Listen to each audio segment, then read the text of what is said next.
Hi, everyone. I'm your host, Doug Piper, and I hope everyone is doing well and enjoyed their Thanksgiving. I want to welcome you to Gourmet Brewing, and I want you to know how happy I am that you're spending a few minutes with us today. We've got a great event lined up, and it's a very interesting topic for me. And I hope for you too. Beer style trends are so inconsistent and difficult to measure. They kind of vary from brewery to brewery and pub to pub. Well, our guest today promises to share insights he's gleaned from 10 years of Untappd check-ins, and he's none other than the founder of Untappd, Greg Avola. Now, before we jump into that, I've got a quick video that I want to show that I think is a lot of fun, that this will touch right on what Greg is going to be talking about today. So here we go, if everything goes correctly.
Well, I think that kind of sets the stage for you, Greg, and how special a guest you are. So how are you? I know you've had a really busy few weeks. Absolutely. We have a new one joining our family, another baby boy in the last week, and 10th anniversary celebrations, Thanksgiving. It's been a crazy last couple of weeks for sure, but happy to be here, Doug. Well, I have really been looking forward to this, and it's a lot of fun. And for our audience who may not know who you are, I'm sure they know what Untappd is. But let me give them a little background on you because, you know, as you and I talked, I was quite surprised with hearing a little bit of your background. So Greg co-founded Untappd, which is the world's largest beer site. Untappd currently has over 9 million users with close to 900 million check-ins since launching in 2010. He's also developed the native app, the website, the API, the back-end infrastructure to support the growing Untappd community. Now, besides coding and drinking beer, Greg is also the chief executive officer of Untappd, focusing on creating digital content for the beer world, including the launch of Untappd TV, a live and original content program on Untappd that connects users with the world of beer in an entirely new way. Now, in addition, he's an avid photographer and creates photo stories at stories.gregavola.com. Now, Greg, 4 years ago, I'll be honest, I had never heard of Untappd, but I was at a beer judging event. It was when I had really just started, and somebody said, well, you need to be looking at Untappd, and the difficult part was spelling it. But now it seems like almost everyone is using it. Can you briefly share what our viewers are going to learn in our program today about beer trends derived from Untappd check-ins? Absolutely. Untappd has a wealth of data when it comes to actually what popularity happens on the app. As we talked about before, 900 million check-ins. There's a lot of data to glean from there. What we're going to learn today is looking at all that data over the last 10 years and finding out style trends that tells us what the most popular style is across the median. And people can use that information to figure out what to brew next and where the popular trends are, not just in the U.S., but globally around the world. Excellent. Well, I'm really looking forward to that part because it's an aspect of Untappd I never expected. So What I'd love to do is kind of jump into a little bit of our program. So those that are new, Gourmet Brewing is all free events that we do monthly and talk to subject matter experts like Greg on beer and other fine beverages. This is actually our 56th free event. And I have to give a big shout out and thank you to our supporters, because without our supporters, these events are all crowdfunded, and without them, I couldn't do this. And that's what makes it free to you, because I don't sell anything, and we're not going to close with some unique opportunity for you to buy. These are all free training sessions that we do several times monthly, and we do have support from this very special group that supports Gourmet Brewing. The entire channel is supported through the community at Patreon.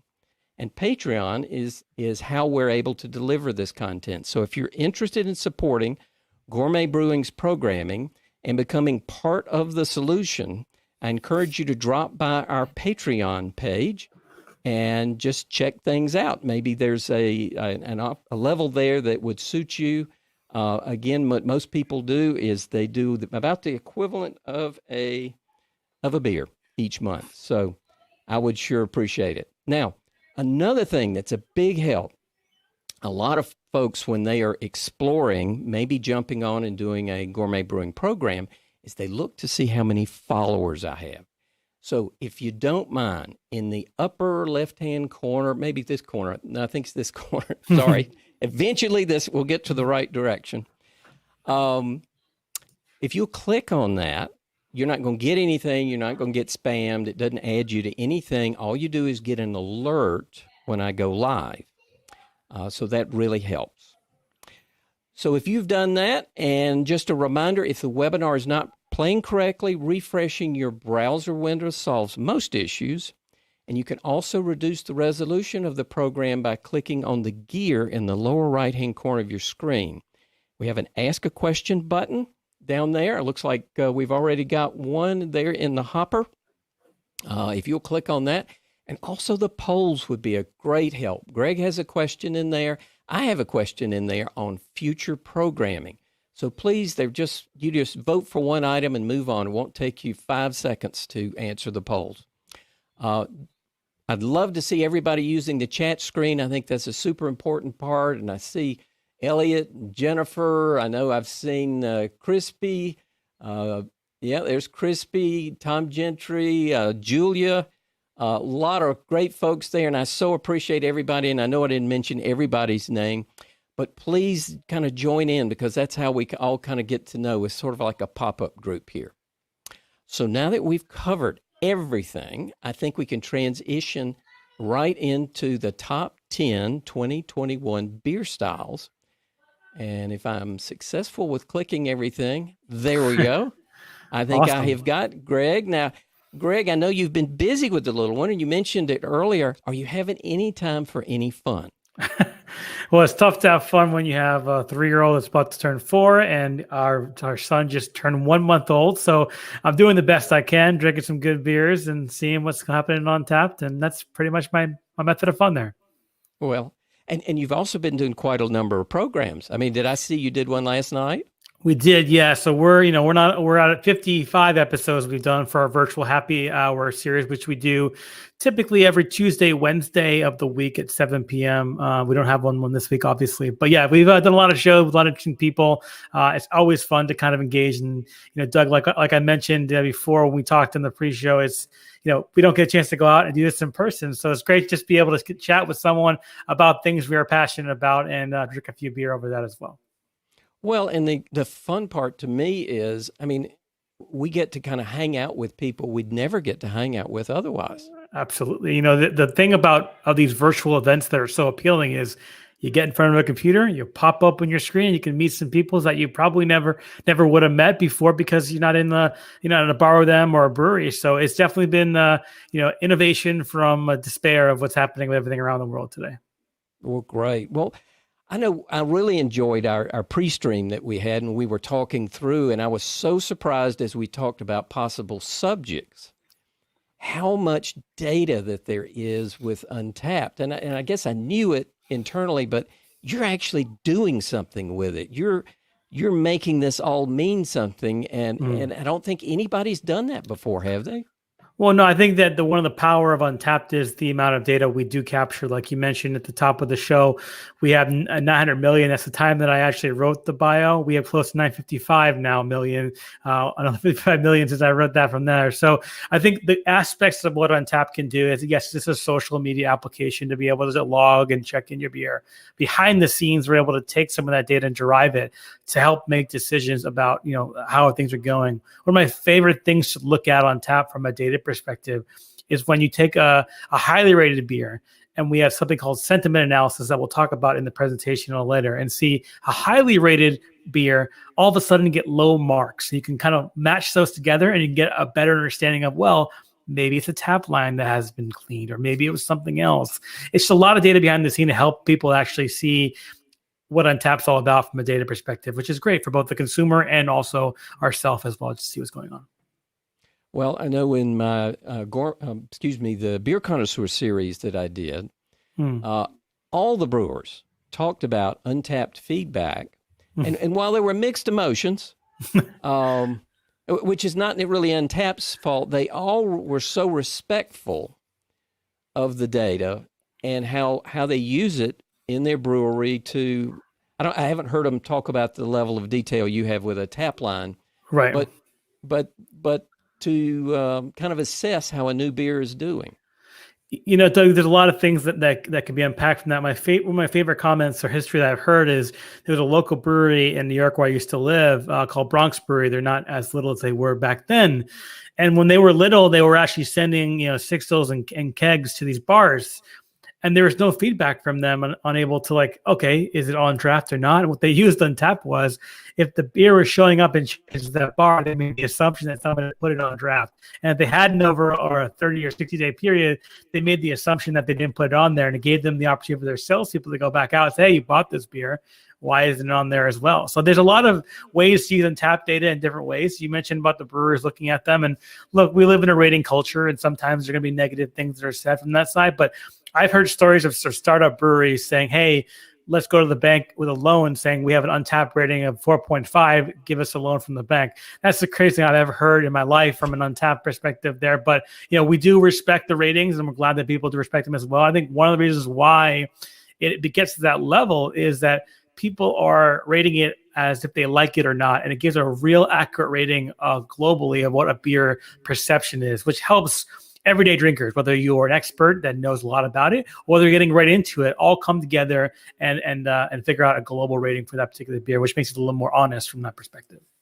Well, Greg, let's peek at our poll, because we have a question in the poll, and I'm going to skip over the one for future topics. And I want to jump down here as to see what our audience thinks is the most popular style. And I'm looking here, and I don't think it is actually showing up yet. What have I done wrong here? Let's see. I need to hit the enter key. Aha. Well, guys, I'm sorry if you looked in the poll and only saw my poll question. So we'll come back to that. So if you don't mind, those that have looked in the poll once, there's a new poll question, and I didn't hit the enter key. And so what we're looking for is what you think is the top beer style for 2020. So just pick one. I think we've just got 5 of them there. It's a quick and easy answer. And matter of fact, if we've got a few of them in there already, we got a few in there already. And our trend right now is pretty well trending around sour ales at about 75%. So we'll come back to that, Greg, and see if they're right. Absolutely. We'll see if they have shaken their magic 8-ball and figured out what the right answer is there. Yeah. And they know how to hit the enter key, apparently. Well, how would you like to jump into this now? We do have a beer. So absolutely. Don't forget about that. Yes. Well, we can start with the beer. Why don't we start with the beer? Because it's a good way to calibrate and get ready for the data that we're going to share. How about that, Doug? What do you think about that? Twist my arm.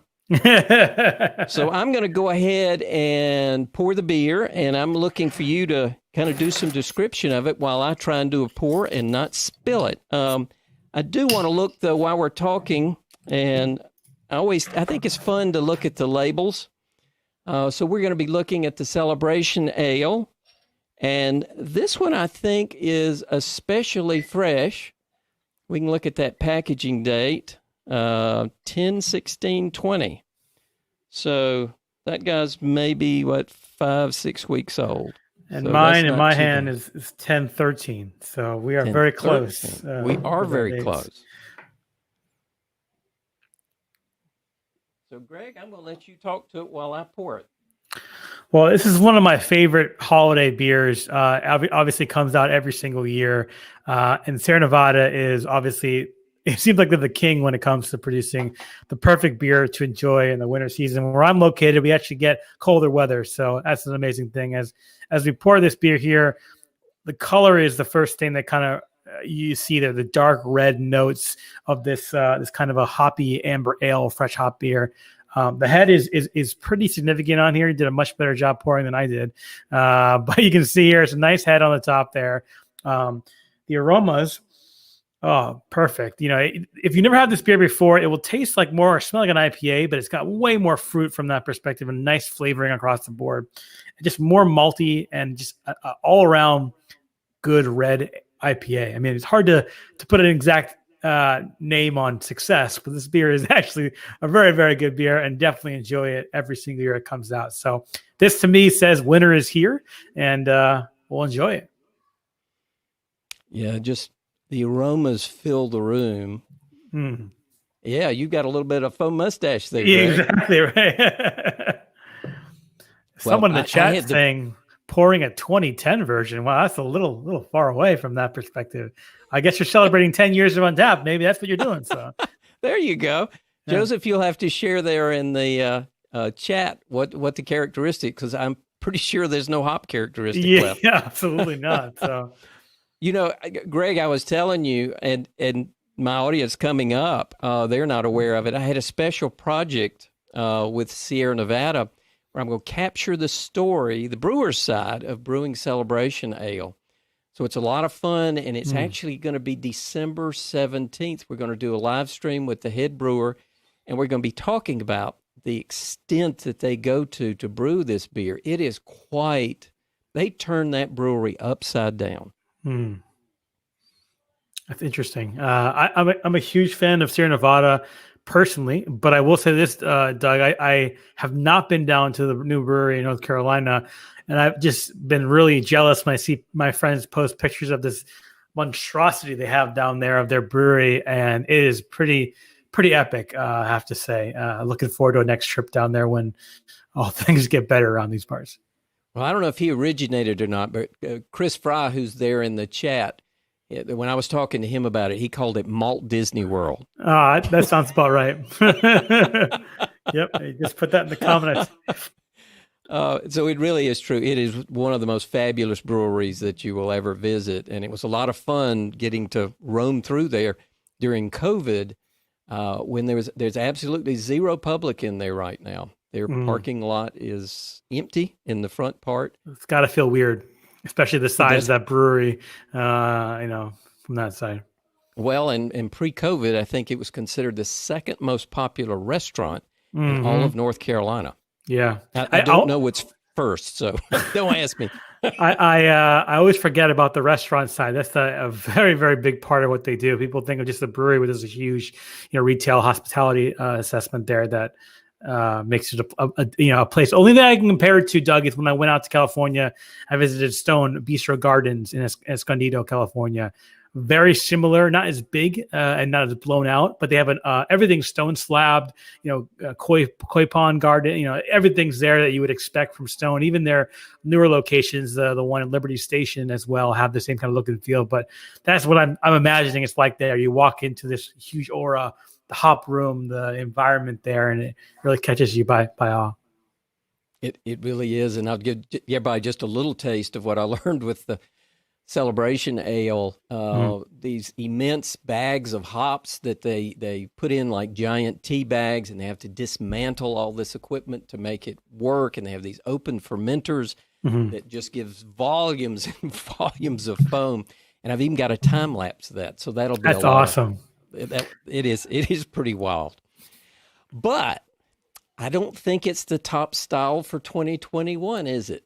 No, it is not. And I think that, we look at styles from a perspective of, the major ones. Now, remember, when we look at the styles for IPAs and New England IPAs, they're going to dominate year over year. They're not going to change from that perspective. So we actually exclude a lot of that data when looking at this presentation because we want to find up and coming styles that are not going to be the most popular beers out there. So if you have 1,000 beers and 99 of them are going to be one style and the rest are IPAs, obviously they're going to have more ratings and check-ins for the ones that are more prominent. But looking at this data, and I should step back here and tell you why we look at data to begin with, was what we were doing a collaboration project with Dogfish Head for a special beer to celebrate our 10th anniversary of being in service.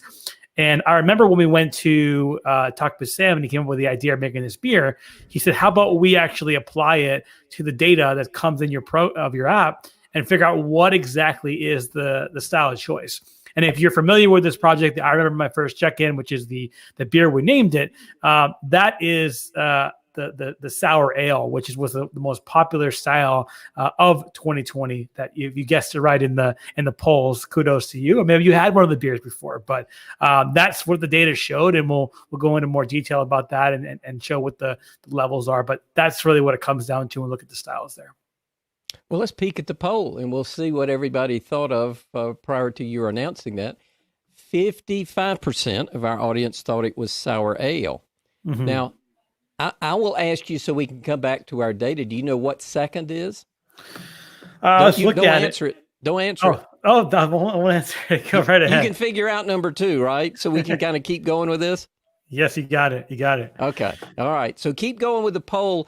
And we'll see how many come closest to what's number 2. One of the things that I remember when looking at this data is I remember telling Sam from Dogfish Head, I said, hey, looking at the data, I wanted to brew a Pilsner or a lager. Now, they're traditionally a little bit harder to brew and longer to brew, and time was of the essence. But he said, hey, Greg, look at the data. Let's be agnostic here. Let's figure out the data speak. I said, you know what? Lagers and Pilsners, they've got to be up there on the top styles. Been looking over the last 10 years of Untappd. They're the OG of the styles there. And then as of late, there are a lot of lager-only breweries that are starting up all over the country. So I said, you know what? That is probably where this is going to be. But again, I was very wrong. You don't even see lager or Pilsner on this list because they weren't number 2 or number 3 from this particular poll. I think when it comes down to it, and I talked to Jack Abbey's, which is from my hometown of Framingham, Massachusetts, and they're a lager-only brewery, is why do they think that, do they think lagers are the king? Are they going to come up soon? Or what is the biggest topic there? I think the biggest problem with a brewery from his perspective is education. So a brewery can go and let you buy a 4-pack for $16 of an IPA because it has that kind of perception from the user that it takes longer to brew or it's more higher quality or etc. And the lagers of the world, you're comparing yourself to the bigger macro breweries out there, which mass produce a lot of lagers, and therefore the perception is it takes shorter time to brew, they're cheaper ingredients, and they're not as high quality. But these lager-only brewers and even our craft brewers out there that are producing lagers are doing the exact opposite of what the perception is from these individuals. They're spending a lot of time to make a beer. Lager takes a much longer time than IPAs in the tanks. Got to sit there. They use a much higher quality products to get that kind of crisp flavor of a lager that is really flavorful, as opposed to the mass-produced ones that are a little bit less flavorful. We could say that, but I think for the most part, when we look at that is an issue that when a consumer comes into a package store or a liquor store and they see a $16 4-pack of lagers, they're going to go and push it away because it's not perceived to be that well. And I was actually surprised by that because it resonates pretty well with me. I think most people would say the same thing when they go into a store and they see a 4-pack of these lagers and they're the same price or even more than some of these IPAs that they drink normally. You have that perception there. So personally for me, I'm a huge fan of the lagers and pilsners. As I get older and I have two kids, I can't drink 4 or 5 IPAs in a given night. Otherwise, I'm going to be very unhelpful with my wife and she's not going to be very happy with me. So I think that for the most part, I've been getting into a lot of the pilsners and lagers back in there. But again, we talk, a lot of breweries here will say, oh, I make a Pilsner and someone will give it a lower rating on Untappd because it's not a double IPA or et cetera. I think a lot of education to people to find that perfect beer they're looking for. And that's kind of where all this data kind of showed us. So let me just ask, and I don't want to derail your presentation, Go ahead. But one of the trends I've picked up on is, and this isn't a surprise to anybody else, is the hazies. Mm-hmm. And so as you kind of, when you say the most popular, I Yes. don't know that we really broke down what you mean by the most popular, because it's certainly a sour can't be the largest sales. No, absolutely not. So what we mean by most popularity is unique users checking in a beer of that style over the course of a year. So we track popularity, and what I typically call it is moves in the style list, right? So if you start at year one, everyone is in the styles alphabetically. They've never moved from year to year, up or down. And you're right with the hazies. In all of the 10 years of Untappd, they've increased the most amount over any of the other styles there. But again, for our purposes of our discussion about the top styles, we kind of excluded IPAs because of the fact that there are a lot of them. But it's interesting to point out here, it moved 173 positive times over the course of 10 years for a style that really came out in 2016. And remember, we actually added it to Untappd in the early 2017. So in 3 years of data, 173 times positive up is a pretty significant number corresponding to the entire year from that side. And that's because the popularity of this style is not just for the IPA drinkers. I think it's a very important note that the style was originated, I guess it was originated by the Alchemist, and then that's why it's called the New England IPA from that perspective. And you got Trillium and Treehouse really defining it in Massachusetts area. But the style of the New England IPAs, from what we gather, is they're bringing drinkers to the style that are normally not hoppy drinkers. New England style IPAs are traditionally less hoppier, more juicier, and that palate difference here makes it easier for people that don't like hoppy beers to get into that style. I've been talking with so many friends pre-COVID. We go to a bar, I hate IPAs. We'll try this hazy IPA, and they're automatically switched over. Like, wow, I like IPAs now. So I think that is a big difference in bringing more people into the beer industry and the community, because of the style is so, it takes away the bitterness of what an IPA typically tastes like. My wife's not a really big IPA person. She likes sour ales. That's her kind of drink of choice. But she'll drink a hazy IPA because it's less about the bitterness and more about the juiciness that comes into the flavor. So Greg, again, I don't want to derail your presentation, but let's just take what little bit of data we've just talked about here. Mm-hmm. So you're saying hazies are on the way up. Yes. Clear trend data. You're saying sours are the most popular. Over the course of the 10-year period, when you look at their growth from that perspective, when excluding the IPA category, the sour ale has the most increases year over year. The actual sour type is our sour fruited goza, which has increased 146 times over the course of the 10-year period that's been in season. And that is the number one style increase outside of the traditional IPAs. And that includes things like New England's milkshake IPAs, which are also a new thing that's been pretty popular as well. But looking at a style that's been on there from the very beginning, the fruited goza of the sour category is the one that has the most popularity increases year over year on average. Some of our viewers have tap rooms or are in charge of them, and they're trying to decide what to brew in January or for January sales. So based on this data, what can you kind of bring it right down to the tap room? Sure. I think whether you're open or not, it's a different story, and I can't help you with that. But I can tell you that for the most part, the sour ales are a good way to add that to your selection to bring a different type of clientele into your location. If you're obviously going to pair that with the New England IPA, because to be honest, if you're not brewing that kind of style of beer, I don't know if you're still brewing beer to begin with, because it's a very popular style that transcends many people. But a sour ale will bring in more people to your brewery that are potentially looking for something different. And we all see the sour ales out there that are fruited goza. There is a simple sour. There's even IPA sour beers and goza as well. So there's a lot of different options to pick from. But based on what we see as a trending style there, if you're not brewing a sour ale, or you don't have a sour ale in your tap room or your bottle share or wherever, it's going to be an instant hit with a large percentage of your people. I think that is what we're seeing with some of the data that makes sense in my eyes. So for most brewers, they've kind of got to make a special effort in their brew house to brew sours. Correct. Maybe even segregate that. But you're saying for most populations, that's worth the trouble. I think it does. I think looking at the data, it's not going away. You see trends that happen in the system. A good trend to talk about, and I'm sure we'll get this, to is hard seltzers. We do have them on the service, and we do see that actually growing significantly. But that data is too early to tell. As much as I believe all the people in the beer industry that it's something that's not going to go away, we had the same kind of feel with hard root beer, which was a thing back in 2016. Not Your Father's Root Beer was the number one checked in beer of that year. And that was a very, very small distribution of that piece. Over time, people have not gravitated toward it. I think looking at the data last, I think that they averaged around close to 50,000 check-ins in a given month or whatnot back in 2016.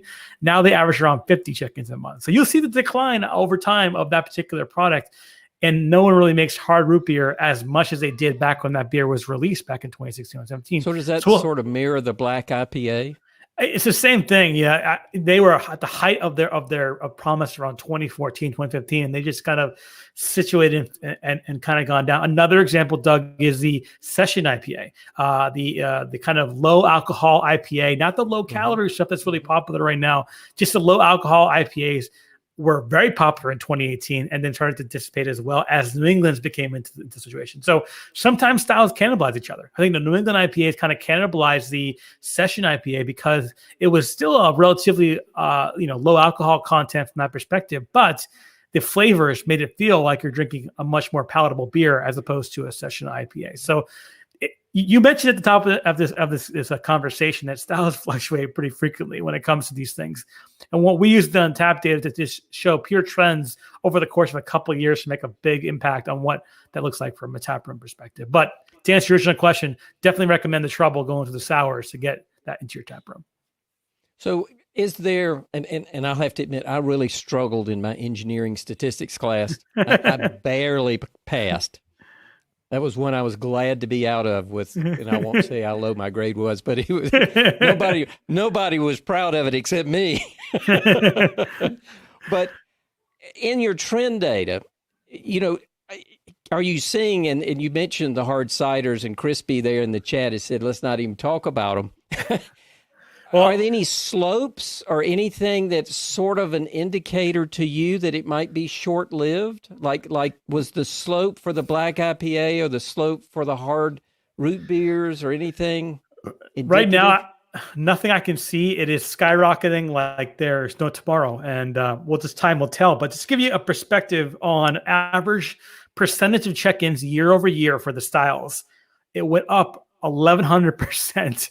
That's how high is growing from that perspective on there. It averaged around 50,000 check-ins per year, but that's just zero from the prior year. It jumped that much in a year, which is unheard of from that perspective. If you compare it to other ones that are more popular, like the New England IPAs, New England IPAs are averaging around close to 285,000 check-ins per year. Now, again, we're averaging them over the 10-year period, and New England IPAs have not existed in the early days of Untappd. But one of the more promising things we see about is double IPAs, of double New England IPAs. They're up to 1 million check-ins per year on double New England IPA. So much higher than its counterpart for the single New England IPA, which is interesting because usually you start with the regular and you work your way up from there. It seems like people have jumped directly into that area from that side. But I don't see any. Let me ask you a question on that, because that really throws me. I mean, so I'm trying to figure out, it's kind of volume driven. I mean, how do you decide who goes to the trouble to do a check-in? Because is it just the more expensive beers that you might do check-ins and people might be embarrassed to maybe put in a hard seltzer? I mean, I think Crispy would be, based on his comment there in the chat. You probably couldn't, but he might have some in his fridge. I don't think it's that nature there. I think that people like to obviously, brag a little bit of what they've checked into. So there's an opportunity for there. But I think for the most part, a lot of people just look at these data here. And actually, I was looking at the wrong line when I mentioned that. They're actually at 2.8 million check-ins for the New England IPA for the single and only 1 million for the double. So it's not correct what I said earlier. So I apologize for that. But I will say that people tend to check in those beers for kind of telling what their friends are drinking across the board. We have people out there that just check in unique beers. So only beers they've had once, they'll only check it in there. But, given the large amount of check-in data we have over the course of the 10-year period, we've seen people check in a lot of macro beers and enjoy it. So there's a different level of user out there that provides that. I'm no way saying this is an accurate representation of the entire brewing community, but I do think that we have enough data to have an accurate representation of what actually is out there from a data side on the user. Okay. So are we closing in on a third or a fourth or even second most popular style? I think we can show the second one on there. So let's open up the polls here and let's see what we got. Now, I'll take it one step back from here. I added these 5 to you as call outs to individuals that are different styles over the course of the year. Now, not all of these are the major styles. So you're asking, why is there no IPAs on here? Why is there not a regular Russian Imperial Stout? I put these styles up here in kind of an order that I think people would ask, what order should they be? And obviously, sours are number 1. We've already talked about there. Out of the rest, if you look at them where they stack in 2020, the real answer is saisons. Saison is the next style after there. I think a lot of it has to do with the Belgian in kind of flavor that people are gravitating toward, but also there are a lot of other types of Belgian beers that influence saisons. There are some sours that are kind of very similar to saisons as well, and they kind of gravitate to that farmhouse ale kind of series. So the next one here is definitely the saison choice, as people have voted up already. Yeah, I'm telling you, this is you're dealing with a sharp audience here. Yeah, they know what I'm talking about on this situation. So saisons are definitely growing at a rapid rate. One of the things we do on Untappd to look at not just the data from check-ins, look at what we call sentiment analysis. And what that means is that we're actually looking at the actual comments review people do on Untappd and grabbing keywords out of there to determine a positive or negative score on what the check-in looks like. Now, of course, you can probably mirror that with ratings, but sometimes you get people that will say, like, love this beer, 3 out of 5, which is kind of different. Why did you love it and only give it a 3 out of 5? I'm not really sure. So we want to look directly at the review comment and see where we can glean from that in terms of positivity score. Now, again, sour fruited ales, or that is the category that we're looking at here, had a 72% positivity rate in 2020 of all its check-ins. That is the highest of any other styles out there of the most positive comments are written for it. Now, not every comment on Untappd is reviewed in this manner. If someone says good or like thumbs up or I had this with my wings, like we extract some of the comments that don't really relate to the beer itself, putting a minimum number of characters that we're looking at here. And there are other aspects we look at for. So look at 75 characters as the minimum option for us to look at that data. That's 30% of the max of the characters that can be in there. They had at least to have 10,000 check-ins for a style. Anything lower than that, it's going to skew the system. So that is the minimum that we have there. And we looked at it from 2019 and 2020 to compare those two together because we just started doing this back in 2019. So we can have data for the entire 10 years. Sentiment analysis is a kind of new age technology that you can do this. Before you had to like run it through these massive computers. Now you can do this in a simple click of the mouse from that perspective there. So if we look at the raw data here in 2020, again, we're talking about sour fruited ales being number 1 at 72%. After that, you saw something in the polls about another popular style here, Kolsch's. Right after 72%, 71% of all people that drank a Kolsch in 2020 had a positive thing to say about it in their particular comment. So very, very kind of eye-opening there. I mean, Kolsch's are a great style. Again, one of those styles that are the old school kind of not as flashy. They're not a triple dry hop double IPA with milk. This is a traditional style that is part of the originals of beer and a very positive score there. And then right after that with 71% is Saison. So you have those two kind of battling out from a 2020 perspective when it comes to the ability for other people to positive score on that. Now, if you look at the back to 2019, this is the crazy part about this. Sours were not even on this list in 2020. Look at the top 10. And the lowest we had here is 59%. And we look at the top 10 of these results. And sours was not on there. You have things like milk stouts, 60% of positivity score in 2020. Fast forward to 2019. Fast forward to 2020, they're not even on this list. So things are changing rapidly in the industry where people are going toward lower alcohol, more flavorful offerings like the sour ales, the Kolsch's, the differences there than they were back in 2019, where we see a lot of porters. We see a lot of Baltic porters on the list. Baltic porter was 58% positivity score from that perspective. Spiced herb beer, 57% positive score. Lagers. Greg, can you narrow sour ales any? Is there a particular style? Because I know sour ales can be all over the place. Yep. Some of the breweries, the pH must be less than 2 because they seem like they're nearly battery acid. Yet there are others that are just balanced and complex and just, a fascinating, and there's just a little bit of sourness. So there's a tremendous range there. Can you narrow down what you think your data is telling us?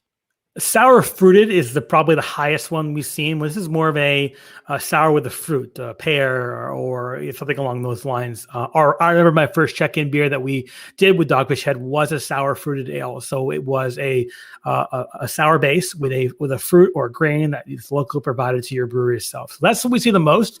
And those fruited ones are more juicier and less on the sour side.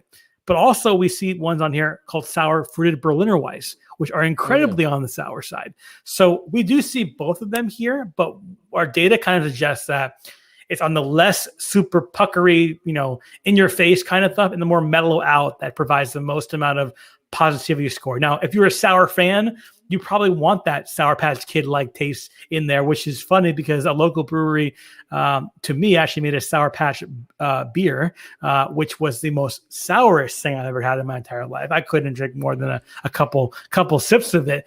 But I prefer more the kind of mellowed out, the sour fruited, or the other sours that are relevant, our American Wild Ale that really fit the boundaries. So there are 2 comments in the chat that I think are worth exploring a little bit. The first one's an easy one, I think.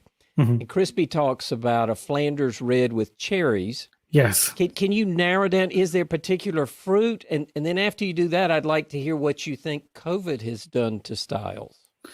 Yeah, I don't have a data on the actual narrow down of the fruit that's added, because what we do on Untappd is a general standard of a sour and then a fruited, and we don't put that in the actual description, but something we could look into from that. But I think more importantly, the Flanders Red is a different style altogether on Untappd. It's not showing as a positivity score here. So I would see that number going, that style being on this list, but I don't see it for this year. So that's why I'm not sure if it's a Flanders Belgian style that's on this list. But most of the sour fruited that we see are more of a kind of a lime or a fruit there.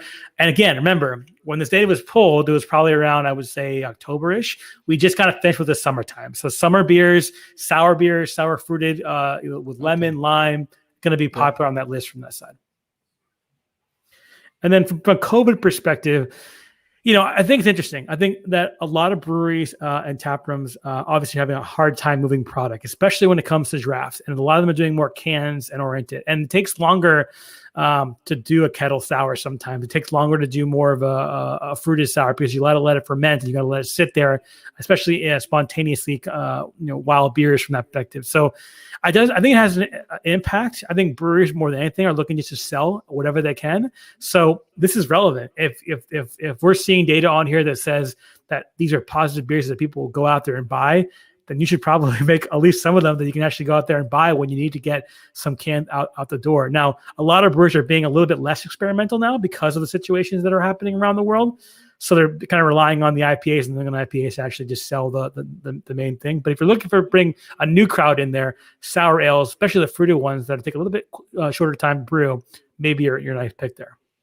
So if you were to kind of average, which is what you've done, your Untappd data, and this is primarily USA, is that correct? We're actually a global application. This is not just the United States. So we are about 60% US and 40% outside. So we have a pretty good balance there in terms of ratings and across the board.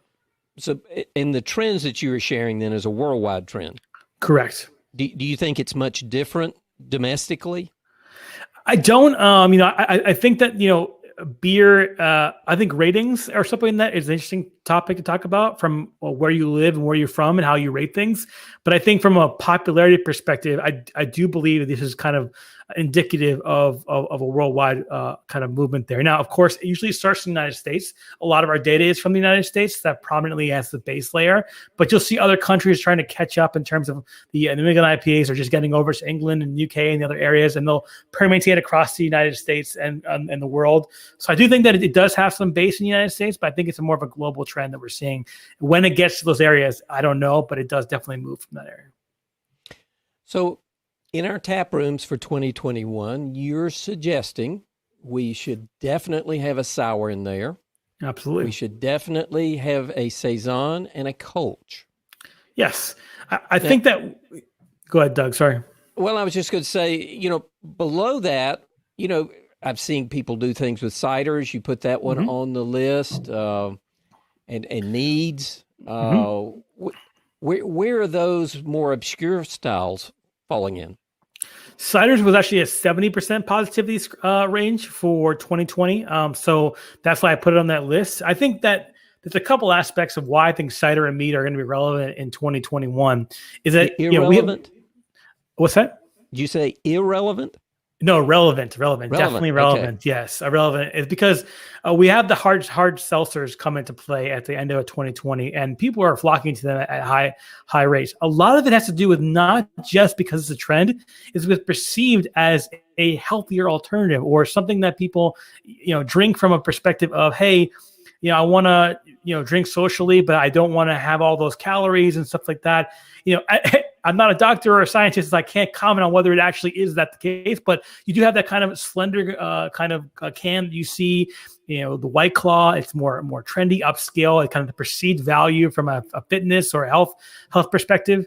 But I think that as that trend gets higher and higher, people are drinking it not just because of the perceived benefits there, but there are some people that have celiac or they have some sort of disorder that doesn't allow them to drink beer, and ciders give you an opportunity to kind of move your market in a different direction. If somebody comes into your tap room, they don't like beer, they've tried all your options, they want something different, they don't want a hard seltzer, I can get that at home. Ciders is another great opportunity, as well as mead, to kind of convert those people over. Now, mead is a tough one because ciders is more well-known. People know what a cider tastes like. They know, they think apples, they can communicate back and forth with it. With meads, it's a tough sell because it's like, okay, it's made with honey, but it tastes more like a wine, and it's thicker, and it's really, it's different. So I heard from many meaderies of the fact that sometimes it's hard to even say that they have a mead because they kind of associate it with something that they've had or seen from a friend or whatnot. So that's what I would say from a rounding out perspective, because I think that ciders give you that other opportunity to kind of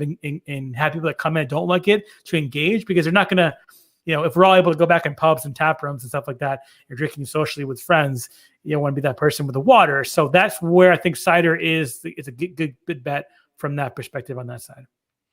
So I know everybody's got niche beers, and that's kind of where ciders and meads probably fit in. We've skipped over barrel aged entirely, and really for the most part, dark beers.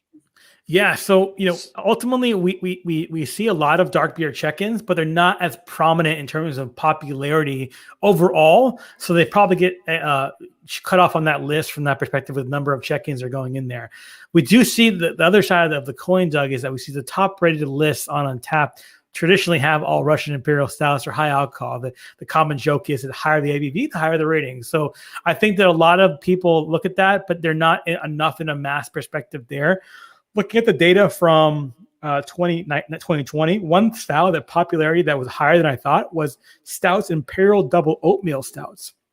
It was a 72% positivity score from that side. So I think people are looking beyond the Guinnesses of the world to get more of flavor out of the beers that they're drinking. And I think that's where we see these things like the kind of the oatmeal stouts or the kind of the porters or the Baltic porters, something different that brings to your equation that's well balanced, that is drinkable, especially in the winter months, that kind of make you all feel warm inside, from lack of better words. So that was interesting to me to see that kind of growth from that stout side. Untappd does not differentiate barrel aged versus a regular style. So we don't have a lot of data on whether it's barrel aged imperial double oatmeal or whether it's not. We kind of get flack about this all the time, Doug. So I'm expecting probably the chat to say this, but we don't separate that. I know that the GABF ratings, they separate out bourbon barrel aged, things of that nature. We do not. Maybe in the future we would, but it's not a whole lot of data on that aspect there. Well, you said drinkable, and all of these top styles are very drinkable. Oh, yes. I think that is a key aspect there. I think that when you look at beer overall, it really provides, people drink beer for different reasons. When we're all in college, it's not about the quality; it's about how many can I drink from that perspective. Which, again, that's just what colleges tend to be. Well, you got to build a beer pyramid. I mean, somebody's got to do it, right? I think when it comes down to as beer has matured, now Untappd launched back in 2010 when craft beer was just kind of starting off. So we've been around through the entire kind of craft beer evolution, the ups and downs, especially in this year with COVID-19. I think the drinkability becomes this thing that really becomes important. You can make this beer really complex. It could be peanut butter stout mixed with etc. And you're going to get people that buy that because it'll be a unique beer, but the volumes are not there, in my opinion, based on some of the Untappd data. You're more welcome to try kind of these well-known styles like Kolsch's and saisons and ciders and even the sour, and add your own flavor to them. But going overboard, unless you're a bigger brewery that has that kind of flexibility in terms of being able to do small batches, it might not be the best choice from that perspective. But again, I'm not a brewer or an owner of a brewery. I'm looking at the data from what I see as the consumer, and New York consumers are flocking to these traditional styles from more availability perspective. One of the other crazy things, Doug, about this is that individuals always associate Untappd as a craft beer application. And we certainly support craft beer. We've been a big part of the Brewers Association. We promote Small Brewery Sunday this past week. It was a big part of what we do. But we're a beer app for all walks of life, whether you're just starting out into the beer industry or you're a super connoisseur. So people always ask, what are the top checked-in beers on Untappd? And some of the answers that we gave are more generic beers like Coors Light and Bud Light and Guinness. And they're like, why would anyone use Untappd to check in those beers? Surely there's a problem. And I think the real thing is it's the most widely available beer. Guinness was the first beer on Untappd to reach 1 million check-ins a couple of years ago. And the reason why is that it's available everywhere. Every gas station, everywhere in the world has a Guinness. Not every single place in the world has your favorite IPA that you like from your local brewery. So that's why you see those big differences there. So that's a good point to help explain how you're coming up with your recommendations. Mm-hmm. So if Guinness has so many check-ins, why is that, stout not your number one item? What is it in your data that shifts it? It's not just about the number of check-in. It's the way people rate things and the way they kind of flock back to it. Now, sometimes you say the traditional 6, which means that you go to your standard tap room, you're going to see some Bud Light, Coors Light, Guinness, maybe a Sam Adams, something that's standard. Now, because it's available everywhere, it skews up the number of check-ins to them. But they're not typically repeat user check-ins. They're not, unique check-ins. They're just like the same people checking in the same beer because what they have available in their local area. This rating analysis takes in both the rating and also the comments about the beer and add that into a positivity score that makes us be able to see what the popular stuff is. Now, even if they have the most amount of check-ins, it doesn't mean that the most amount of users checking in those beers. It could be the same people checking in over and over again, which increases the number of total check-ins, but not the unique popularity score of the particular beer. And that's why you don't see the kind of top-rated stuff be Guinness from that side all the time. Okay, so essentially it's not volume as much as it is unique check-ins from unique individuals that rate it particularly high. Or rate it or have a comment attached to it that provides more detail to us to be able to see these things. Negative or positive? Negative or positive, yeah. So we look at that initial kind of resolution on whether it's negative or positive and then add it all up and average it to get an average summation of the intent for positivity. So when I say 71% of all the check-ins for sour fruited are positive, that means that out of the sample that we took, around 132,000 check-ins that we looked at, only 29% of them were either negative or neutral. Remember, neutral is just that we can't determine whether it's positive or negative in that aspect there, but 71 were all positive from that side. Greg, let's shift gears a little bit. We're all a little sympathetic to our favorite local brewery. Yep. So we want to help them in Untappd. We don't want to skew and give unrealistic results, but sure. Can you tell us as I mean, most of us are untrained in Untappd. We just pick it up and we assume we're working it correct. But without lying, and I'm not suggest lying, if we want to give a fair, we want our local brewery to use Untappd as a feedback loop. Mm-hmm. It's very important if especially that feedback loop is to leave a review for the brewer, depending on your score. We get a lot of people that say, hey, I'll give it a 2 stars, but don't say anything. Now, that doesn't really help anyone but really yourself. It reminds you may not like that beer from that side, but if you want to give feedback to the brewery, the review comment is a really good area for you to be able to do that. And that allows the brewers to log in. They can review your comment. They can comment back with you. They can have a dialogue with you and kind of get your feedback to improve the quality of the beer. Now, with bigger companies like Sierra Nevada, there's absolutely no way they can respond to every single person checking in their beer over a course of a period. So what can you do there? Well, by adding a review or a comment on Untappd as you check in, you tell your friends what you think of the beer in a more longer form context. We have a thing called highlights, which is the top area of a beer on the app. And what that does is it shows ratings and reviews that are longer than 90 characters of your friends that have had this particular beer. And the common question we get back is, I have like 100 friends on Untappd. They all had this Celebration Ale, and their average rating is a 4. Well, that's great, but how do I extract that data into meaningful comments from people that I know of what they said? And that's what the highlights section does for you. It picks the top 3 in there of your friends, says what they thought of the beer and how they can do it. So I use this a lot, especially where I'm from in Connecticut, where I want to see local people around me that have checked in this beer, what they thought of it. The highlight section is a great way for people to kind of see that and be able to do it. People always ask, can I get the feed of check-ins filtered to only comments only? Something we've definitely think about, but this highlight section helps you even further by giving your friends reviews that have text there to be able to see it. So whether you're a small really brewery, no different than Amazon. If we don't write out something in an Amazon review, it's useless. Is that what you're?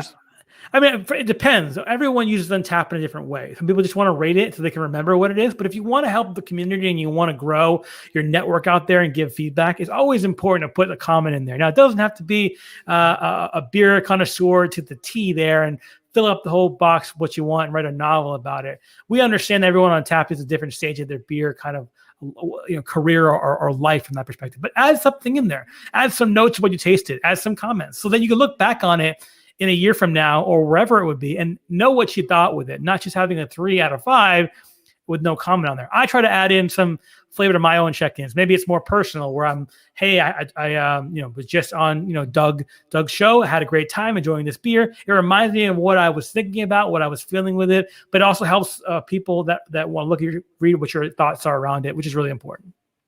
So a 90 character impression is one of the most valuable things that we can provide for that brewer. For the brewer and your friends. So remember, Untappd is a social network. So if you don't, if you want to add some context for your friends so they know what you thought of the beer, that's a great place to put it. Another great thing that I forgot to mention is our flavor profile tags in Untappd. So sometimes you just can't figure out what you want to say for this particular comment. So we have a pre-selected little tabs you can select when you go to check in a beer that have the ability to select a tag about that beer itself. Now we aggregate all that data together, so we show you the highest average tags for all the beers, so you know what other people are thinking about from a pre-selected perspective there. But we welcome you to go and look at our tag library and select the ones that make the most sense to you, because again, that will help you, the brewers, and your friends figure out more detailed areas of that particular profile. And this mirrors exactly what the brewers told me in my beer connoisseur series. They all say they skip the ratings. They don't pay those any attention whatsoever. They want to read the comment, and they said they read every single one. It's very important. I think the rating is as important, but from a brewer's perspective, sometimes you can get, and I know that the chat will probably flame up after this. Someone will say, 0.25, not my style, or some sort of a rating preference there. And everyone rates differently. And my recommendation to anyone out there who's using Untappd is that if you don't like a style, I don't think it's appropriate to rate it. I don't do that. I don't do that with my beers as well. But I think that remember that Untappd is using different types of people on the service. But the comment is very, very key. Give the brewer that feedback about what you like, what you don't like. Give your friends that comment, and you'll have a better aspect on Untappd, and the brewers will appreciate and engage with you for that. I think it's a very important note that prior to Untappd, there wasn't a lot of feedback that brewers could get from individual users on how their beer was doing. Of course, at beer festivals, you could do that because you're a brewer and you're there. But now, with no beer festivals happening with COVID and everything else is happening, Untappd is a great reference for just being able to engage with your audience on a positive level of what they thought about the beer. So maybe it's more important than ever for these breweries that are having to depend on to-go things. Absolutely. Absolutely. Well, Greg, I've asked a lot of questions. We're almost at the top of the hour, within seconds of that, but maybe you've got kind of a wrap-up that you'd like to kind of pull it all together for us. Right. So I think as we talk about the top style of the last 10 years, the sour ale, it's significantly grown rapidly over the last 5 years, even more, 25% more than it did in the first 5 years that it existed on the service. So it's definitely a growth, and then even a bigger growth as it continues to grow. The one style that caught my mind of the sour styles is the IPA sour. Is it following the IPA? Does it follow the sours? It depends on who's making the beer. But it grew its 281% in terms of check-ins on an average rate per year in the last 7 years of data looking at it. That's significantly number over year an average rate. It's very, very high. I would talk about before, sour beers are generally a style that people enjoy to drink. It's not a crazy style. It's not something that kind of pull people away. It brings in more people to your tap room or breweries to try these beers because there's generally a positivity score of 71 to 72%, depending on the type of beer of the sour you're looking at, whether it's a fruited Goza or Berliner Weiss, etc. In addition to just sentiment and also from the popularity, ratings are obviously a thing we have on Untappd, whether they're important to you or not. We're still going to look at that data to see it. An average that sour styles over the last 10 years, based on our sample size, is around 3.92 to 3.94, making it the second highest style as opposed to Russian Imperial style, because that's the most one out there over the course of that 10 years period. So they are consistently rated high. People enjoy them at a 72%, and there's extreme growth in just breweries making the beer and people actually enjoying the beer from checking it in popularity. So definitely recommend sour as your choice is going into 2021 as a style to look into and see if that can be added to your lineup. But don't put a kibosh on the sleeper ones like the lagers and the saisons and the ciders. Round out your lineup to be more simple-oriented perspective, especially if people come back into your tap room when COVID is in a position where it can, to be able to kind of round out your tap line and have the best success for customers. And let me ask one last question on that, because you talked about saisons being number 2. Mm-hmm. And I find saisons can range rather widely, just like sours, from things that are very earthy, barnyardy, to ones that have almost none of those characteristics. Do you have any perspective just how much of that saison barnyard character, leathery character? It's the farmhouse ales that are the ones that we're seeing the most amount of kind of growth in that area. I think it's because they're light and airy and refreshing, as opposed to being in your face with more of a sour or the kind of the darker side of the saison, where the kind of the Belgian style there. So that's what we're seeing in the data from a farmy, earthy kind of grain there as the more popular style. Okay. We're going to transition to the questions. Looks like we've got 11 of them. Greg, you probably sparked some real discussion, and we've had quite a lively chat going there. Somebody might want to get in contact with you. So either maybe they might be a professional brewer wanting to get perspective, or maybe a home brewer wanting to know, what they would like to do as far as brewing some styles going forward. How's the best way to get in touch with you? You can reach me on our email. My email is pretty much guessable if you kind of look at it from an Untappd perspective. I'm just greg@untappd.com. I love to kind of communicate with everyone out there in the community of beer. So I welcome those emails. I'm an active user of Twitter as well. So I'm just at Greg Avola on Twitter. So you can reach me on there, and love to engage in convo on that platform as well. And the data you're sharing, can we get a copy of the presentation and make that available to our viewers?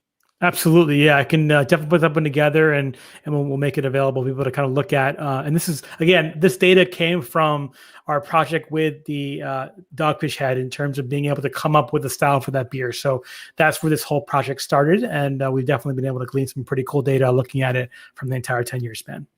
So we have Sam to thank for that initiative. Yes, there you go. You got Sam to thank for it. So pat him on the back, buy some 60 Minute, and it'll be good. So, all right. For those that have only allowed an hour, I understand you need to run. We're going to continue on with the questions. Greg, if you can stand it a little bit longer. Absolutely. Can say a little bit more for some questions. Absolutely. All right.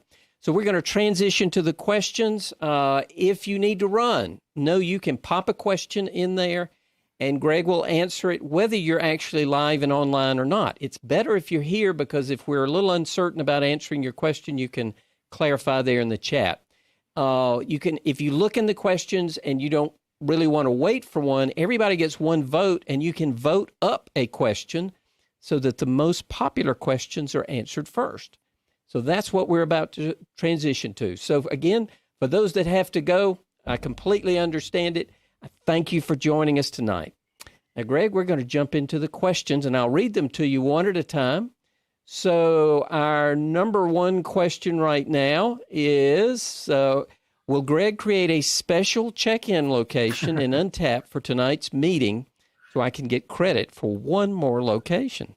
I wish I had known that beforehand. We were talking in the pre-show. We can create individual locations, but they're only segregated to your specific location. So there's no kind of global location, with the exception of our Untappd at home venue that you probably have used in the application. But unfortunately, we can't create the global venues like that. But I definitely recommend checking in at home. I think one thing we're talking about before the show is using a hashtag to kind of put into your comments, so we can be able to grab some of that data out there and show that. But right now, there's no way to do that, unfortunately. So I apologize. I'm sorry I let you down, but make sure you keep checking the Untappd at home as your venue of choice to keep people being safe out there and show people you're drinking. So the hashtag doesn't solve his other part of the question, which is he wants a badge. Well, unfortunately, I'm not the badge police here, so I'm not going to be able to do that from that. But if you check in beer at the Untappd at home venue, you can earn a badge there. So maybe it's a trade-off opportunity there. We check in your first beer at Untappd at home, you get a badge, and every 5 after that, you get another level up on that particular badge itself. So hopefully that helps you out in the search of a badge from that perspective. Yeah, and Doug, your question sparked some real discussion, because most of you know I've been using the Draft Lab app to kind of triangulate perception. So Greg and I are talking about maybe a way going forward that gourmet brewing can be a something. We don't know what just yet, but possibly a something in Untappd, so we can collect our data and share our commercial calibrations and others. So that'll be fun. Yeah, and Doug says in the chat, he did it for the 10th anniversary. Yes, we did, but it's not a setting we can do that is just for particular individuals. It's a global or nothing. So that's where it makes it difficult to do it for smaller events like this and stuff like that, to be more fine-tuned of those that want to select it from there. But Doug's on the 100 level for New Brew Thursday, which is amazing because that badge has been around from the very beginning. It's drinking 2 new beers on a Thursday in a given month. So getting level 100, I think, Doug, you can tell me how many beers you have to have. That's significant over a period of time. It takes a couple of years to get there. So that's a pat yourself on the back moment right there, Doug, and maybe even a sticker if you contacted me on Twitter. So maybe we'll hook you up with that. All right. What's a level 61 at home? So Untappd at home is our special venue that we have for drinking at home, and anyone can check into there. So level 61 means they've had, I'm doing the math on the spot here, the first level is 1, next level is 5, so going up to 61, that's close to somewhat. I guess, Paul, you can tell us how many beers you've had on the badge itself, but yes, that's significant as well on that side. So kudos, Paul. Okay. Well, I'm a neophyte compared to all these guys, but we can maybe rectify that on future programs. Sounds all right, Phil has our next question, Greg. Brewery owners sometimes share posts like, "This stout is amazing, but I like IPAs, 1 star." Is there anything we can do to keep trolls from skewing the beer ratings? It does not help stout, just as an example for a stout enthusiast, to help find beers they might want to try. It's a very valid question. It's something we definitely need to do a lot better with Untappd to be able to kind of to do these things. I think that these are posts that do happen. I'm not here to say that they don't, but they are in the minority of your global kind of check-ins for your brewery. As a business owner and as someone who's built an app, we have the same problem when it comes to the App Store. We'll get 1-star reviews for the Untappd app, saying because we have the Facebook button in the app makes it a 1-star. So I definitely sympathize with you. I think there's things we can do to kind of improve that aspect, maybe throwing out some of those ratings that don't make sense and stuff like that. But, we still have to do a lot of testing and development to make sure that that works. But the best thing to do as a brewer is to use a comment system to ask the user if they have any feedback for you. Because obviously, good stout, I like IPA is not relevant feedback for you. So having an ability to reach it to the user in a professional way. Obviously, we've seen the Reddit posts of things getting out of hand pretty quickly, but asking them for feedback can always help you get some information if they're willing to share that. Yeah, and we see them in everything. I mean, it doesn't matter it's rating whether culture. It's Amazon or whatever, they're there. Yeah, but I will have to say that is another thing that was said in almost every beer connoisseur event. Yes. That they said it's kind of heartbreaking to I get it. Develop this really nice beer, and then the first rating that you have, somebody just blisters it, not with any comments, but just a 1. Yeah. I think that the great comment from Phil, he agrees with me. It's very uncommon. I think a lot of brewers put a lot of hard work in their craft. I 100% understand that. And I do the same thing with Untappd. I spend a lot of hours and a lot of days to make it the best it can be.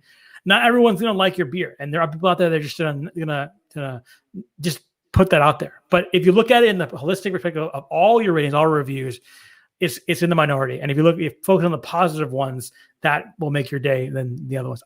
I get it. When I get those 1-star reviews on the App Store for Untappd that say 1 star, couldn't log in, don't remember my password. I'm like, I can't help you. If you don't know your password, how can I help you with that? And it's frustrating. But then I look back at all the positive stuff, people I've met from Untappd, the friends I've made, the people that I've networked with, and kind of helps you with that. So we definitely want to improve the system for sure. But I think that there are opportunities here to kind of look at it with a grain of salt sometimes to kind of engage with the user and see what they want to think about. Great question there, Phil. Tom asked, Greg, what is your home base?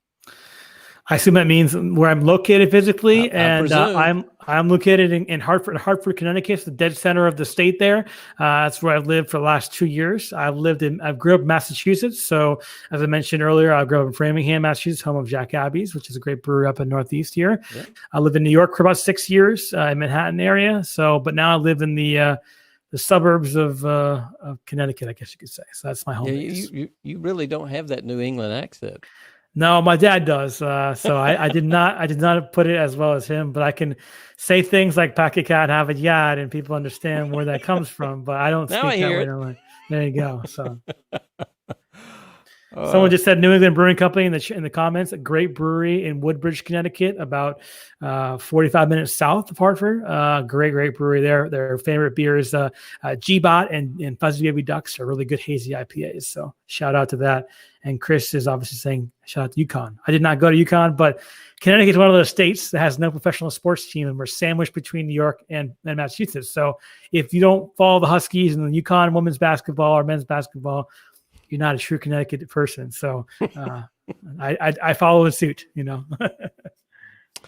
So Doug has another question here, and he's building on Sandy's comment. So I'll read what I think is Sandy's comments. Mm-hmm. How do you normalize ratings? My rating of 3 is not equal to someone else's 3. So we're going to come back to that.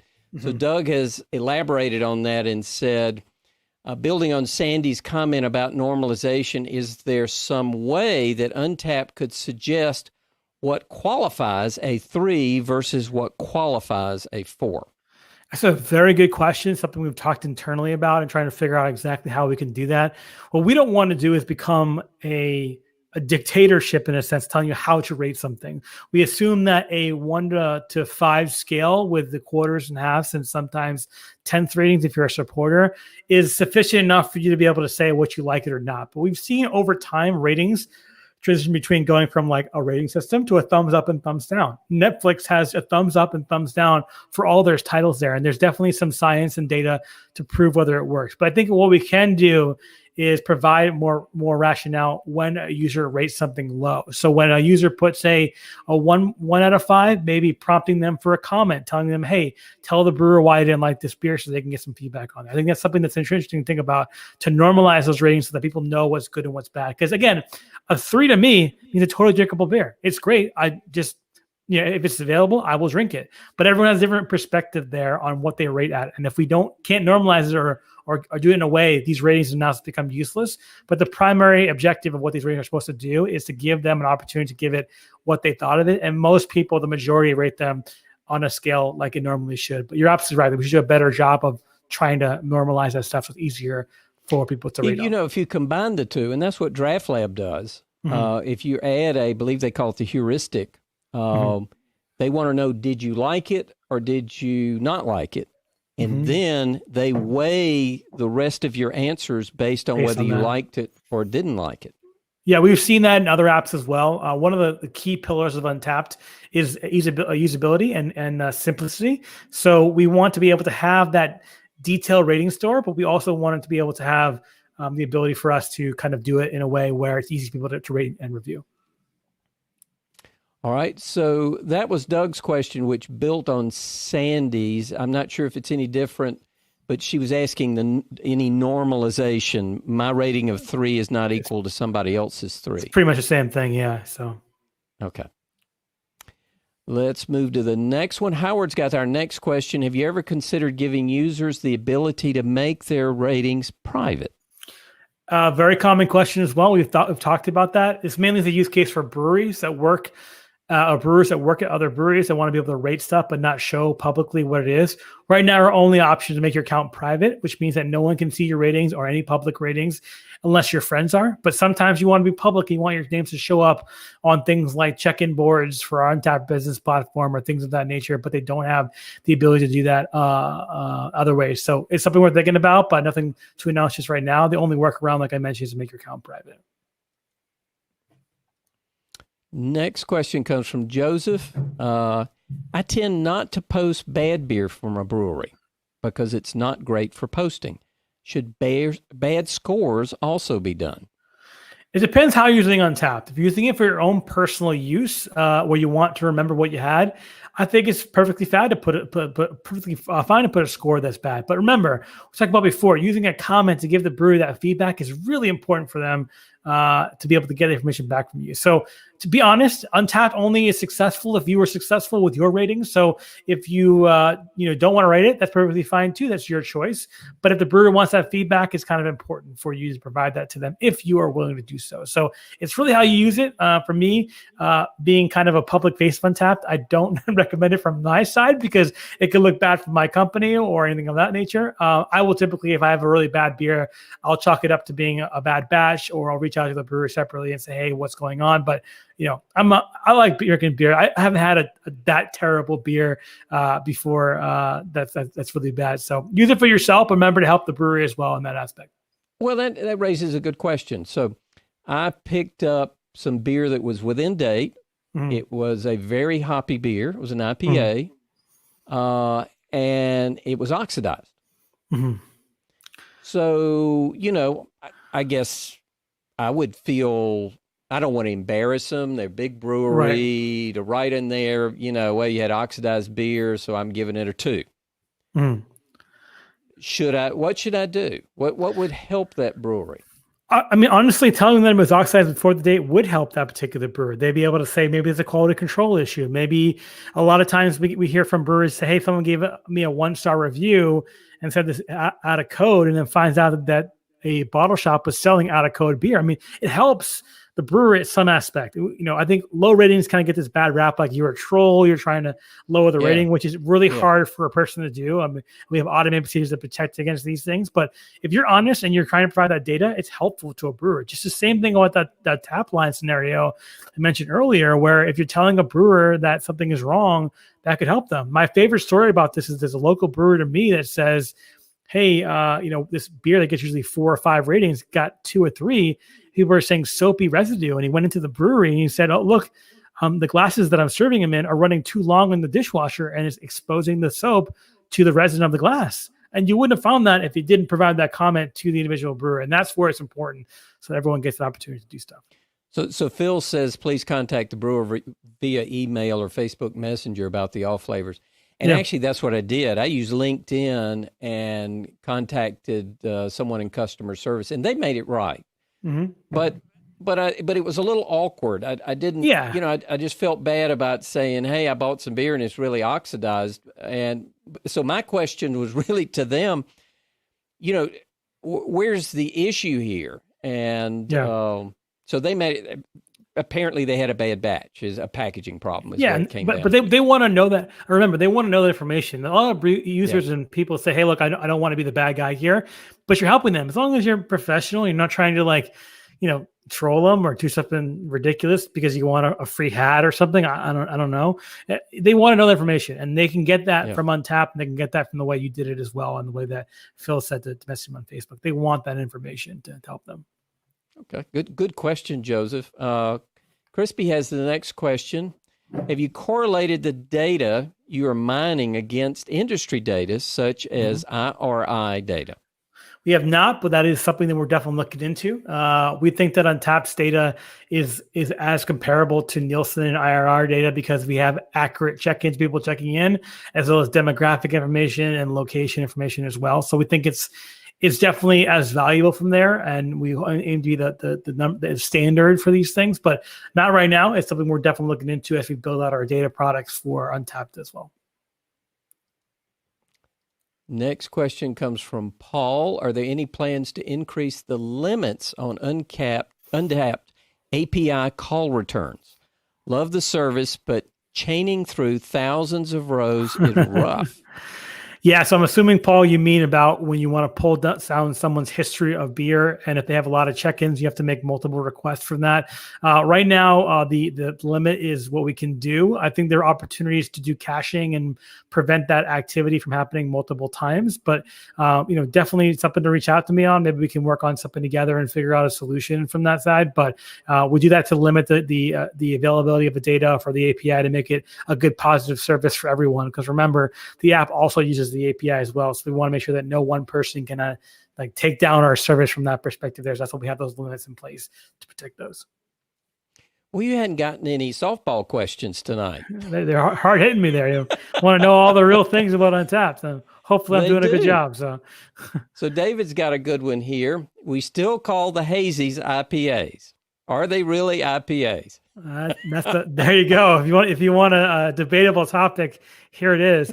I think that even you call them hazy IPAs, I would call them the Mungan IPA. So you can start with there if you really wanted to. But I think that they are IPAs. They have that bitterness in there, but it's subdued because it's with a fruit or juiciness or an unfiltered perspective of the beer. So if you took that aspect out, it would be a standard IPA from that side. So I think it does have the characteristics of an IPA, but it's not as bitter. And that's what you're really looking for in the IPA. You kind of associate bitterness with an IPA, and because it doesn't have it, is it still an IPA? And I would say that it still is because it's built on that same kind of base IPA level when you're brewing the beer. And again, I'm not a brewer, so don't quote me on that. But as a consumer, that's the way I look at it from that side. But David, you can ask that question next week because next Thursday, I'm going to have 3 hazy brewers, Joyride, Noda, and Ecliptic, who are pretty well the pioneers of some of the hazy styles, at least in their regions. And they'll be a good one to ask that too. Mm-hmm. And Doug has our last question, unless somebody pops one in. What correlation do you see between the price of beer and the number of check-ins? So it's an interesting question. We recently launched our Untappd business platform 2016, so about 4 years is coming February. And we have pricing information on there from the ones that provide it. We don't have enough data just yet to make an assumption on that. But, also got to figure out currency conversions and things of that nature. But that is something we definitely want to look into. We do regionalized data on what's the top checked-in beer at a location in a city and be able to see where the price is and how it compares to other ones. But it's nowhere as detailed as what I just was talking about with the style of beer and that analysis yet. But something to look into, Doug, as an opportunity for us to make it easier for bars to differentiate themselves over pricing, because it's an important thing, especially if you're in New York City or a place with a lot of bars. If you sell the same beer that everyone else has, how do you differentiate yourself? So that could be an opportunity for more analytics down the road. Well, bad sign, Greg. It's empty. Mine's empty as well. Well, we're empty on the beer, and I think we're at the end of our questions. This has been so much fun, and the thing that has surprised me the most is just how much in-depth information Untappd has. As I'd told you on our pre-stream call, I really had no idea there was this kind of information available. And, as someone that's a taproom manager or a brewery, can they reach out to Untappd and kind of use you as a resource to say, hey, here's a menu I'm thinking about for my tap room? And I'm speaking of beers, not food. Yeah, we wouldn't help you with the food area. I don't think we'd be a good option for there. But yeah, it's something we're building out right now, or kind of data insights tools. But Untappd for business customers, so the ones that are part of our platform that use our data for menu generation and analytics. That analytics piece is really important to be able to differentiate your bar across the board. And I think it's one of the most, there are a lot of menu services out there that do similar things. I think the one part that makes Untappd great about there is we have this big data set that could help you really figure out what sells and what doesn't sell. And I think that sure, you have your point of sale, data that shows you that. But what we do is, hey, look, around you, here are 4 beers that you do not have on your list right now that are the top wish listed beers, the top wanted beers, and you're going to send a push notification to all these people that you put it on your list. Now, of course, sometimes you get the Alchemist and some of the ones you can't get as your option depending on where you're located. For the most part, is valuable data that helps you move forward. So bars can reach out to us and sign up for Untappd for Business and be able to see those real-time analytics in that elm. And then as we expand it more, we'll be able to provide more data down the road. And before we wrap up, is there anything new from Untappd we ought to know about? Nothing that really sparks my brain at this point. I think ultimately with COVID, what we're trying to do right now is really harp in on what we do, how we do it, and refine ourselves so that we can have the best product as we get through this individual area. It's tough out there in the bars and restaurants and brewery space. We always encourage people to shop local, support your local wherever you can, whatever your safety regulations are, and make sure that those are the most important areas. And the brewers would probably agree with me on that. So I would say use the Untappd app to find your local brewers out there, support them as best you can, whether that's your gift cards, whether that's your t-shirts, or you're just picking up beer. I look at brewers as more of a neighborhood kind of thing, and they're a big part of my neighborhood, and I would do the same if they were physical neighbors to me. So use the Untappd app, find your local brewers around, use the map feature to kind of use that as well. But I think that's a message I want to send out there, people out there. Support your local brewers to the best of your ability. And 90-character minimum comment. Yes. Be descriptive out there. Tell us how you feel about that beer. Well, I wanted to mention some of the comments. Crispy says, Greg, great stuff. Thank you for your time and insights. Doug, well, we put up with you as usual. Sandy says, thank you, Greg and Doug. Joseph says, thank you, Doug and Greg, for a very enjoyable evening. Thanks, Doug and Greg. Thanks, Doug and Greg. Really interesting conversation from Jason. And Joseph says, you both did very well. Well, thank you, Joseph. Thank you. But Greg is the real star here, and I'm so thankful that you joined us. It's been a ton of fun, and I hope we can do this again sometime. I would love to. Be honored. Thank you so much, Doug, for letting me come on the show today. All right. And I will look forward to let's working out something, a check-in of some sort, see if we can figure out any way Gourmet Brewing we can build on these commercial calibrations. Sounds great. All right. Well, Elliot says thank you both. So I think with that, for those of you that are interested in future programming, we've got one coming up next Thursday on hazy IPAs. After that, I have an unannounced one, but will be coming up, and we're going to be talking about the Celebration Ale. We're going to have the brewer from Sierra Nevada, and we'll have some footage of what they do to actually brew this beer, so it'll be a lot of fun. So with that, everybody have a great night. Greg, thank you so much. Audience, thank you so much. This has been a ton of fun. Thanks, guys. Thanks, everybody. Bye-bye.